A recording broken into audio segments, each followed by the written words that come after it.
Знаете, црквата е место каде што сакаме луѓето да се чувствуваат пријатно. И иако знаеме дека основата или главното нешто на црквата е да се проповеда Божиот збор, причината, главниот мотив зашто доаѓаме заради Бог, но не е на одмет и да имаме едно убаво и пријатно време. И затоа понекогаш и ние како проповедници, пастори, како водачи на црква, сакаме да вметнеме елементи кои што ќе донесат малку забава, малку разноликост. Проблемот е кога ќе се отиде во ова нешто во другата крајност. И тогаш црквата веќе не е црква. И затоа темата на мојата проповед денеска или насловот е црква или циркус. Овој збор циркус знаеме да го користиме кога ќе видиме нешто да се случува каде што не му е местото. Например, ќе видиме во парламентот се степале двајца пратеници. И знаеме да кажеме на некој пријател, абе, гледав на телевизија, што ти кажам, тоа циркус беше, циркус. Не. Или ќе видиме, можеби на некој собир, почнуваат еден со друг да си префрлаат. Не знам, или можеби на некаков прием некој се соблекол разголен целио, не викаме циркус беше, на ништо не личеше. Зошто? Затоа што сваќаме дека тие се нешта на кои што не име местото таму, дека не приличи на еден пристоен собир. И затоа го ставив насловот црква или циркус. Овие денови гледав видеа на цркви кои што се обидуваат да направат нешто интересно за Божик, особено на Западот. И гледав едно видео за една црква во Лас Вегас. За жал не стигнав да го подготвам видеото, иако имав намера, но ако тоа е мега црква, и ако го гледате видеото какво шоу направиле, ќе ви кажам на тоа може да им позавиди и Холивуд и Бродвеј. Тоа беа светлички ефекти, имаше чадови, имаше Дедо Мраз кој што леташе на санка, може да видите во видеото. Не знам, Спајдермен се ниша со пајажина. И што ли се уште не? Навистина спектакл. Огромен спектакл за кој што се потрошени околу $100,000 да се направи сето тоа нешто. Дури и за да луѓето дојдат и да го гледат овој спектакл се наплаќале влезници. Сега, водачите на црквата се ваделе дека финансите ќе одат во доброволни цели, но во секој случај ова нешто да го видите треба да се плати. Спектакл на највисоко ниво, како што може да видите само во Холивуд или на Бродвеј. Сега прашањето е дали црквите имаат навистина потреба од таков спектакл и која е причината? Која е причината да ние одиме во една таква крајност или да отидеме до таа мера да ние почнеме да правиме шоу во самата црква? Дали е тоа потребно и кои се мотивите? Затоа, враќајќи се на насловот на денешната проповед, црква или циркус, сакам да одговорам на прашањето кога црквата станува циркус. Бидејќи целта е да имаме црква, а не циркус. За жал понекогаш црквата знае да се претвори во циркус. И сакам да набројам 3 причини. Првата причина кога црквата станува циркус или кога застранува е кога црквата престанува да се држи до библиското учење. Значи, кога една црква не е важна вистината, библиската вистина, што учи Библијата, туку е важно само за да се собираме и да се забавуваме, кога црквата застранува од библиското учење, тогаш станува циркус. Нашата главна цел е да ги доведеме луѓето до Христос. Нашата главна цел е луѓето да се спасат, да поверуваат во Исус Христос и да доживеат промена преку Светиот Дух. И ние тоа го правиме по цена на проповедање на библиската вистина. Сепак, денеска имаме и цркви и проповедници кои што решаваат да се оддалечат од библиската вистина само за да не изгубат популарност. Токму на оваа тема зборува апостол Павле на неговиот ученик Тимотеј. Ако читаме во втора книга Тимотеева, 4 глава, 3 и 4 стих, еве што таму Павле му порачува или што го опоменува Тимотеј. 2 Тимотеј, 4 глава, 3 и 4 стих. Вели вака: проповедај го словото, настојувај во погодно време, па и во невреме, укорувај, забранувај, советувај со голема долготрпеливост и поука. Зашто ќе дојде време кога луѓето нема да го слушаат здравото учење, но водени од своите похоти ќе се изберат учители да им ги скокоткаат ушите. Тие ќе се одвртат од вистината и ќе се свртат кон бајки. Но ти во се биди трезвен, претрпи зло, направи дело достојно за благовестител, службата своја извршувај ја добро. Амин. Кога го читаме ова, имаме чувство како Павле да зборува за денешното време. Бидејќи тој зборува за идно време. Вели, држи се до вистината, проповедај вистината, проповедај го Евангелието, бидејќи ќе дојде време кога луѓето нема да сакат да ги слушаат тие работи, туку ќе сакаат некој што ќе им ги скокотка ушите. И денеска имаме, особено на Западот, имаме цркви и проповедници кои што проповедаат проповед што на луѓето им ги скокотка ушите. И тоа предизвикува голема популарност. Имаме мотивацијски говорници во црквите кои што ќе ви кажат дека Бог сака сите да бидат богати. И тој ќе нагласува: ти треба да бидеш богат, Бог сака да биде богат, да бидеш богат. И тие цркви се популарни. Имаме цркви каде што поучуваат дека Бог сака да бидеш оздравен од секоја една болест и дека ти никош не треба да бидеш болен.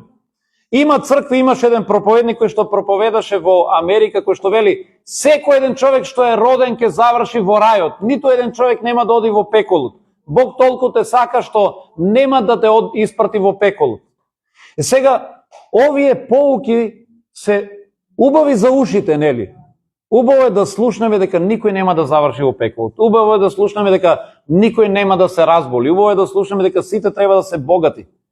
И вакви поуки се популарни, но ова не е библиската вистина. За жал, Библијата учи дека има луѓе што ќе завршат во пеколот. Оние кои што ќе го отфрлат Христос, пишува дека гневот Божи останува врз нив. Има луѓе кои што, за жал, нема да се богати, и не секогаш, и не секој ќе е богат. Но тоа не значи дека не треба да го следиме Христос. Има други учења кои што исто така прават црквата да стане циркус.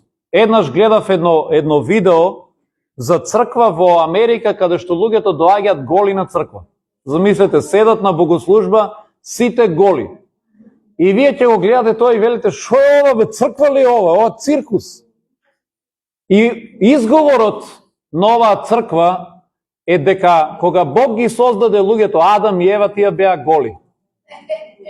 И затоа ние треба да стремиме кон основата, она што беше на почетокот. Адам и Ева беа голи, пишува, и не им беше срам.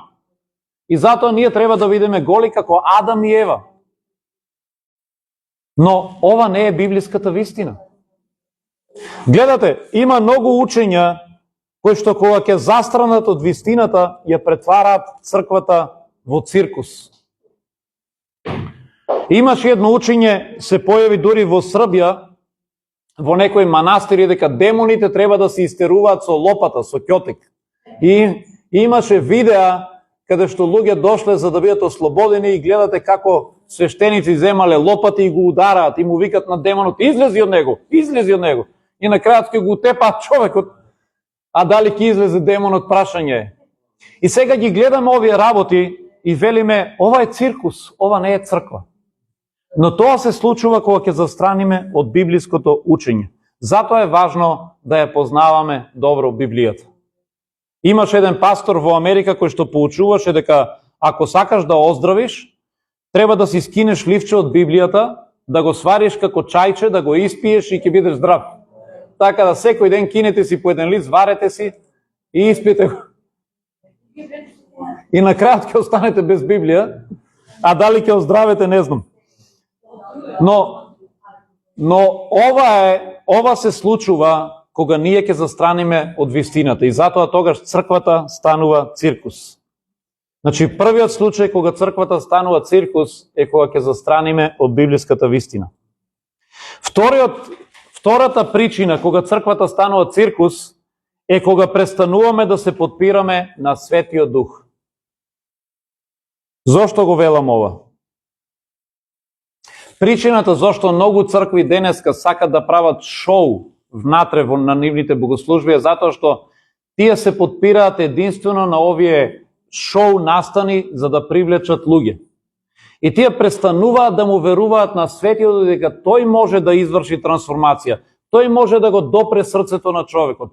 Тој може да направи некој да се покаи и да се спаси. Но наместо тоа, црквите почнуваат да веруваат дека за да ние ги спасиме луѓето, доволно е само да направиме едно прекрасно шоу.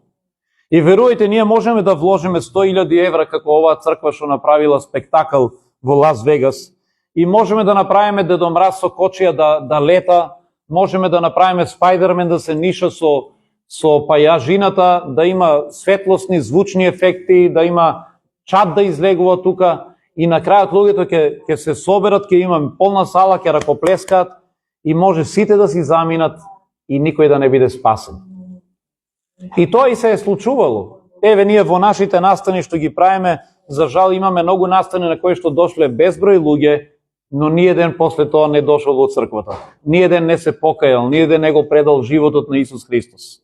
Зошто? Затоа што самото шоу, самата забава нема моќ да го допре срцето на човекот. Понекогаш овие настани знаат да бидат инструмент за да луѓето ги донесеме, но ако Светиот Дух не ги допре, се е залудно. Може би овие шоу настани понекогаш ни служат како една, знаете, мрежа кога се фрла за да се фатат риби. И ние ги привлекуваме тие луѓе како едни риби за да дојдат да го слушнат Евангелието. Но ако сето тоа е само шоу и ако го нема Евангелието, тогаш се е напразно. Затоа црквата станува циркус кога престануваме да се подпираме на Светиот Дух.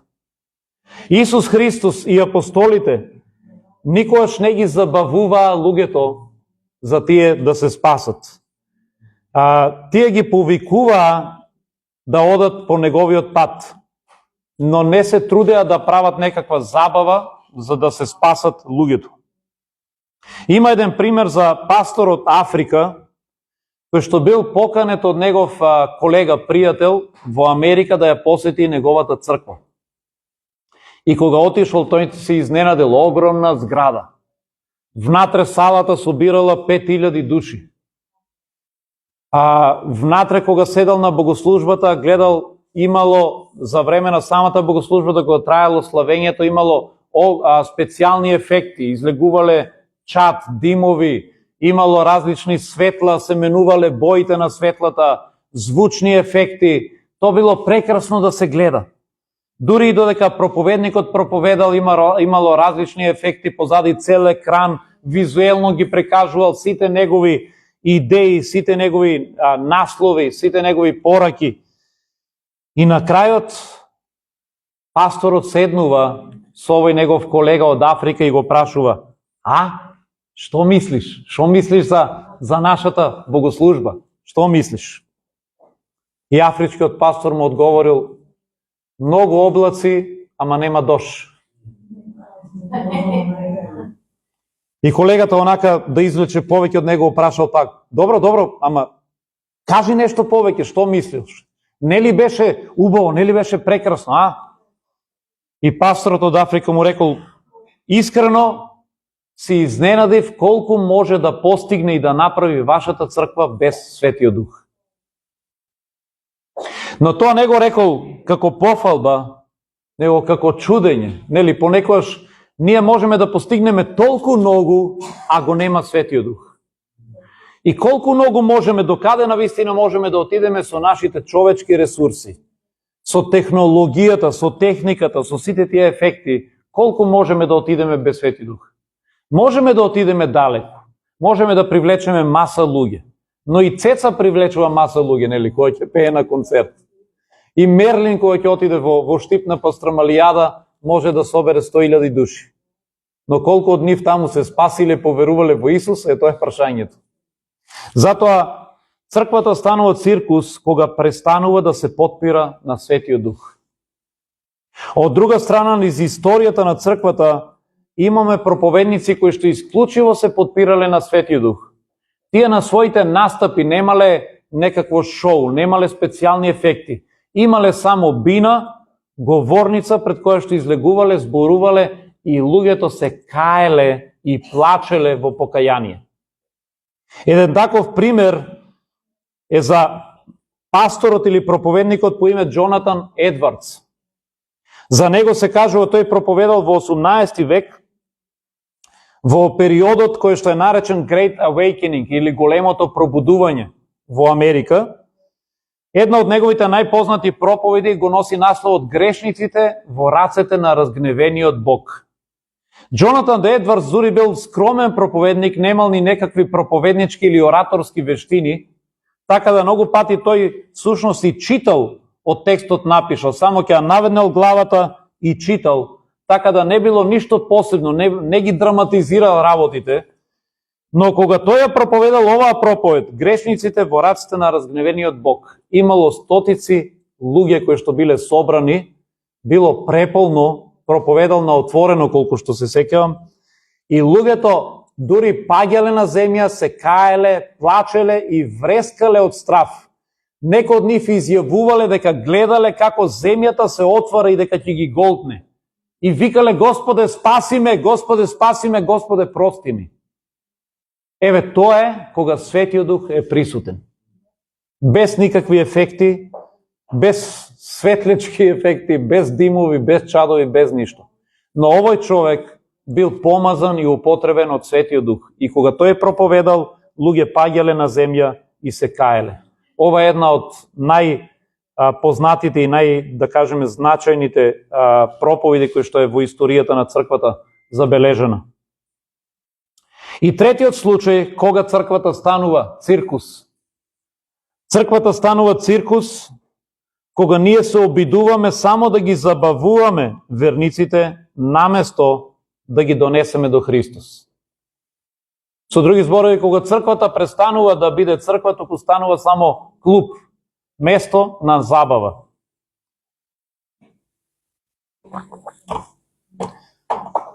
Јас реков, не е погрешно понекогаш да имаме, да вметнеме елементи на забава, елементи на релаксација, како што имавме еве денеска квиз, забавен, да биде малку интересно. Проблемот е кога тоа ни станува единствената цел. Кога ние го правиме со мотив само да ги забавуваме верниците, или кога ова ни станува само место на забава. И нашиот главен мотив е само да имаме што е можно повеќе луѓе, па по било која цена. Нашата најчеста критика на традиционалните цркви често пати е дека тие се многу досадни. Нели, кој ќе влезем во некоја традиционална црква, дали тоа е православната, католичката, велиме, бе, таму не се случува ништо. Ќе влезеш, натре многу некако морбидно, мрачно, само под зидовите некакви слики, свеки некои запалени, 2-3 бабички само таму. Ништо не се случува, досадно. И кога јас како млад сум влегувал там, мене ми е било досадно. Ќе влезеш, ќе седиш минута, 2 и право велиш, може ли ја да излезам мамо надвор? Сега, како контрареакција на ова нешто, бидејќи тие цркви се, нели, досадни за нас, неинтересни и ние префрламе на тоа нешто, евангелските цркви, особено на Западот, решиле да отидат можеби и предалеку во другата крајност. Тие решиле дека црквата мора да биде место каде што ќе е интересно. Црквата мора да е место каде што ти кога ќе дојдеш нема да ти е досадно, ќе ти е забавно, ќе ти е интересно. Но проблемот е кога со таквата идеја да ја направиме црквата забавна и интересна, кога почнуваме да внесуваме елементи кои што се можеби неприкладни, неморални, кои што се светски, непристојни, и тогаш црквата застанува. особено кога забавните елементи доминираат во црквата. Пред неколку години имаше на еден концерт, нема да кажам од која музичка група или движење, на еден концерт во Австралија, мислам дека беше, за да бидат интересни самите музичари на бината и особено пред млади луѓе кои што беа собрани таму на илјадници, некои од нив се соблекоа голи. И имаше гитарист кој што беше потполно гол, само излегол со својата гитара, за да го сокрие, својот интимен дел, и тој излезе така на сцената за да биде интересен помеѓу луѓето. И ова беше христијански концерт. И ова најде на бурни критики и реакции од страната на христијанските кругови. И нормално и треба да најде на критики. Бидејќи прашањето е дали ваков вид на забава има место на христијански концерт. Дали ние треба за да бидеме забавни да отидеме до таа крајност што ќе го имитираме светот. Ако во светот на сцената светските пејачи ќе видите го прават тоа, знаат да се соблечат голи, да кинат кошули, погаки, па да кршат гитари или што ти се не, па да пијат. Дали треба и ние да го правиме тоа и да ги имитираме, за да можеме и ние да привлечеме луѓе? Одговорот е не. Но реков, црквата станува циркус, кога единствената цел е забава, кога забавата доминира, кога се собираме за да се забавуваме, а не за да ја проучуваме вистината, не за да го прославиме Господа. И затоа, за жал, западниот концепт на црква или на богослужба понекогаш застранува или се оддалечува од она што е била првичната цел. Првичната цел е да ги донесеме луѓето до Христос и да чекориме во светост пред Господа. Не е првичната цел забавата. Не е ниту тоа нашиот мотив. Сега, овде имам порака и до верниците. Значи, досега зборував која е вината можеби на проповедниците, на пасторите, обидувајќи се да ги привлечат верниците, да ги задржат. И ние сме во таа трка постојано и на Западот, па и во Македонија, да не се лажеме. Сите сакаме да имаме црква која што ќе е полна со верници. Па дури и во Неготино ние сакаме нашата црква да биде црква во која што ќе имаме 100 верници, 200 верници, па и повеќе, да биде полна. И понекогаш искушението е да правиме работи кои што не се библиски, само за да ги привлечеме тие луѓе. Или пак да молчиме, да не кажуваме некои библиски вистини, само за да не загубиме одредени луѓе, бидејќи ако ја зборуваме библиската вистина, некои луѓе ќе си заминат, нема да сакат да слушаат. И затоа пораката до вас како верници, посетители е не доаѓај во црква за да те забавуваат. И не бирај црква според тоа дали таа црква е само забавна. На Западот, за жал, многу пати го прават тој избор. Ова црква е многу забавна. Да знаеш какво шоу направија денеска. Утре ќе одам пак во оваа црква. Но не се прашуваат дали оваа црква е библиска. Дали ја проповеда Библијата. Затоа запрашај се прво дали ја проповеда библиската вистина, а не дали е забавна. Ти си овде да ја слушнеш библиската порака, ти си овде да се менуваш и да бидеш посличен на Христос, а не да те забавуваат. Дури и реално ако погледнеме, Исус никаде не кажуваше дека Евангелието има за цел да забавува, да прави да ни е на нас удобно или пријатно или да популарно. Христос на едно место кога бара од него да прави работи кои што требаше да им угоди на луѓето, тој рече: јас не дојдов овде заради тоа нешто, туку јас дојдов да донесам меч. И кога слушате тоа, се чудите, велите, како бе Исус дојде да донесе меч? Да, тој рече: јас дојдов да разделам татко од син, мајка од керка. Дојдов да донесам меч. Свелиме, каков е тој меч? Дали Исус е насилник? Но Исус сакаше да каже, вистината што јас ја проповедам, понекогаш ќе донесе поделби, понекогаш ќе направи мајката да си го мрази синот, или таткото да го отфрли своето дете и ќе рече: не те сакам тебе дома. Дејќи Евангелието ги донесува и тие работи. Евангелието не секогаш е популарно. Заради тоа што ние сме Христови следбеници, понекогаш некои луѓе ќе не отфрлат. И Исус сакаше со нас да биде искрен и директен и ја кажа вистината во очи. Дојдов да донесам меч. Исус дури не толерираше одредени гревови. Например, царот Ирод, тој не се обидуваше со него да негуваат добри односи, за да можат да имат некаква убава врска, па да си помагаат еден на друг. Кога за цар Ирод тој зборуваше, тој го нарече лисица. Тој рече, одете, кажете и на таа стара лисица за она што го прави, нели, дека не е во ред. Така да гледаме дека во многу случаеви Евангелието немаше за цел да биде популарно. Дури и апостол Павле не се обидуваше да им угодува на луѓето. Ако читаме во Галатјаните, во 1 глава, тој вели, ако сакав да им угодувам на луѓето, јас немаше да бидам Христов слуга. Бидејќи тој свати дека кога ќе тргнете по таа патека да ја угодувате на луѓето, на крајот ќе стигнете до таму да веќе нема да можете да му бидете верни на Бог. И многу пати не може и двете. Ако му останеш доследен на Христос, тогаш кај луѓето нема да си популарен. Ако ние сакаме да сме црква доследна на Христовото учење, тогаш некои луѓе ќе ги загубиме и нема да сме популарни. Ние можеме како црква да се обидуваме да внесеме забавни елементи. Еве сега за Нова година и Божик ја украсивме во една празнична атмосфера, но не треба да одиме до таа мера да ние отфрлиме вистината или да вметнеме нешто што се непристојни. Затоа, по прашањето црква или циркус, треба да одбереме црква. Циркус можеме да бараме на друго место. Циркус веќе во последно време и не доаѓа во градовите и нема во нашиот град долго време, но верувам дека црквата не е примерно место на забава, туку место каде што треба да се поучуваме на вистината. Затоа еве ова нека ни биде една порака која што ќе вметне или ќе внесе баланс во нашите очекувања и нашите мотиви, кога се собираме како верници и кога ја бараме правилната слика за тоа што представува црквата. Амин.